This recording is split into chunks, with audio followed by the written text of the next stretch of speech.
ఈ ఉదయకాల సమయంలో ఒకవేళ శ్రమలు వస్తూ, అయ్యా యోబులాగా నాకేంటయ్యా, శ్రమ రాగానే వెంటనే యోబు గుర్తొచ్చేస్తాడు కదండి.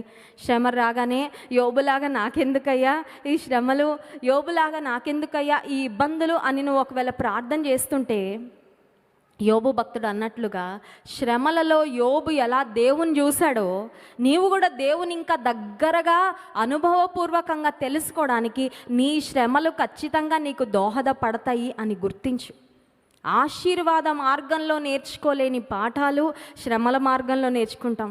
ఆశీర్వాద మార్గంలో నేర్చుకోలేని దీనత్వము శ్రమలు వచ్చినప్పుడు దీనత్వాన్ని నేర్చుకుంటాం. అందుకే భక్తుడు అంటాడు, నేను శ్రమల పాలై దీనుడనైతిని, కానీ ప్రభు నన్ను తలంచుకుంటున్నాడు. కొన్నిసార్లు శ్రమలు మంచిదే, శ్రమలు మేలే, శ్రమలు మనకి ఉపయోగమే. ఎందుకంటే శ్రమల ద్వారా ఇంకా ప్రభు దగ్గర ఒదిగిపోతాం, ప్రభు చేతుల్లోకి ఒదిగిపోతాం, ప్రభు సన్నిధిలో తగ్గించుకుంటాం, శ్రమలలో స్వపరీక్ష చేసుకుంటాం, శ్రమలలో సరిచేయబడతాం.